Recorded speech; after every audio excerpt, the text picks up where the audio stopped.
रोग हटाई स्वास्थ्य दियो दूरीलाई नजिक बनायो। रोग हटाई स्वास्थ्य दियो दूरीलाई नजिक बनायो।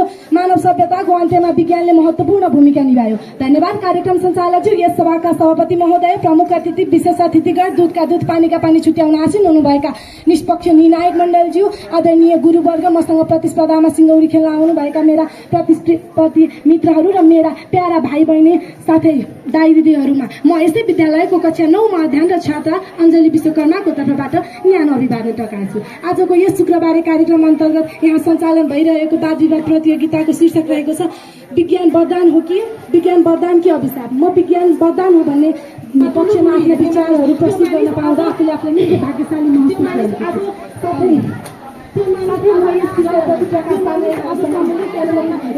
Science is a foundation of modern civilization and blessing to humanity.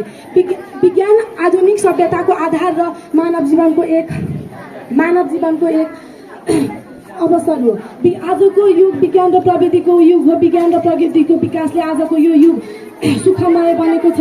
प्राचीन ढुङ्गे युगबाट सुरुवात भएको मानव जाति आज चन्द्र धरातलसम्म पुग्ने यात्रामा छ।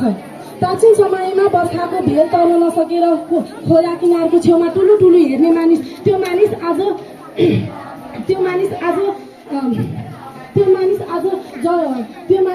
सामुद्रिक यात्रामा रमाइरहेको छ। मानिस जीवनलाई विज्ञानले विपन्नताबाट सम्पन्नता र ढुङ्गे युगबाट सभ्य युगतर्फ लम्काउन अहम भूमिका खेलेको छ। विज्ञान आजको यो आधुनिक युगको मेरुदण्ड हो। विज्ञानले मानव जीवनलाई सहजता प्रदान गरेको छ। विज्ञानको विकासले शिक्षा, स्वास्थ्य, यातायात, कृषि जस्ता क्षेत्रमा अतुलनीय भूमिका खेलेको छ। विभिन्न रोगका निमित्त खोप आधुनिक चिकित्सा प्रणाली विज्ञानको देन हो। कृषि क्षेत्रमा आधुनिक मल बिउ बिजनको विकासले उत्पादन वृद्धि हुँदै गएको छ। विज्ञान त्यो हो। विज्ञान यस्तो विज्ञान शिष्ट ज्ञान हो जसले नयाँ कुराको आविष्कार गर्छ। विज्ञानलाई म अभिशाप भन्न उचित मान्दिन महोदय।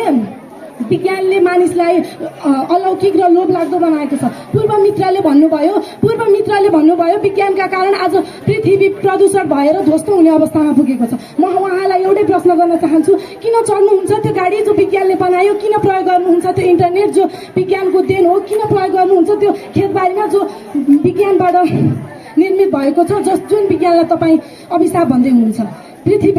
प्राकृतिको नियमै हो, जन्मेपछि मृत्यु। पुराणमा पहिलो पृथ्वीको अन्त्य हुन्छ भनिएको थियो। त्यही पृथ्वीको अन्त्य हुन्छ, मानव अस्तित्व मेटिन्छ भनेर नै विज्ञानले मानव अस्तित्व बचाउनको निमित्त आफूलाई चन्द्र धरातलसम्म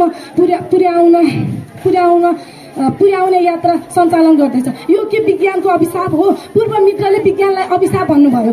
विज्ञानले मानव जीवनलाई यति धेरै सुविधा पुर्याउँदा पनि उहाँको विज्ञानप्रतिको धारणा सुन्दा मलाई विज्ञानको उपलब्धि अवमूल भएको महसुस भयो। धेरै राम्रो काम गर्न खोज्दा केही गलत भयो भने त्यसलाई अभिशाप भनिन्छ भने मेरो भन्नु भनाइ केही छैन। गत वर्ष पाठीघर रोगको निमित्त विज्ञानले खोपको आविष्कार गरेको थियो, जसको निमित्त धेरै नारी वा धरतीहरूको ज्यान बचेको थियो। आँखा नभएकालाई आँखा, हात नभएकालाई हात, शरीरको अङ्गभङ्ग भएका मानिसहरूलाई नयाँ जीवनको आभास गराउने त्यो विज्ञान कसरी चाहिँ अभिशाप भयो? न्युटनले आविष्कार गरेका गुरुत्वाकर्षण बल, जसलाई हामी किताबमा अध्ययन गर्दै आइरहेका छौँ, र तपाईँ त्यही विज्ञानलाई अभिशाप भन्नुहुन्छ। म तपाईँलाई सानो प्रश्न गर्छु, किन पढियो त्यो गुरुत्वाकर्षण बल? किन पढिँदैछ त्यो साइन्स किताब जसलाई तपाईँ अभिशाप भन्नुहुन्छ भने? पूर्व मित्रले भन्नुभयो दोस्रो विश्वयुद्धमा जापानमा खसालिएको बम जस ठाउँमा आजसम्म दुबो मौलाएको छैन। हो म मान्छु त्यस बेला विज्ञानको दुरुपयोग भएको हो। तर यो सोच्नु भएन कि विज्ञान टेक्नोलोजीको तीव्र विकास भएको देशहरूमध्ये एक हो। विज्ञानले विनाश निम्ति आएको होइन महोदय, विज्ञानको गलत प्रयोगले विनाश निम्ति आएको हो। अन्ततः एउटा चक्कुले फल काट्छ र कसैलाई चोट पनि पुर्याउन सक्छ भने त्यो प्रयोगमा भर पर्छ। विज्ञानलाई सदुपयोग गर्ने कि दुरुपयोग गर्ने त्यो मानिसको हातमा छ। विज्ञान आफै दोषी होइन, विज्ञानको गलत प्रयोग दोषी हो। अन्ततः मेरो तर्क तथ्य र उदाहरणले विज्ञान अभिशाप होइन एक वरदान हो भन्ने पुष्टि गरेको छ। म पुरा होस हवासमा विश्वास गरेर भन्छु कि विज्ञान अभिशाप होइन महोदय, विज्ञान एक मानव जीवनलाई सरल बनाउने वरदान हो भन्दै मेरा भनाइहरू यही टुङ्गाई हजुरहरूमा बिदा हुन चाहे। विज्ञान वरदान हो, यसको सम्मान गरौँ। हस्त, धन्यवाद।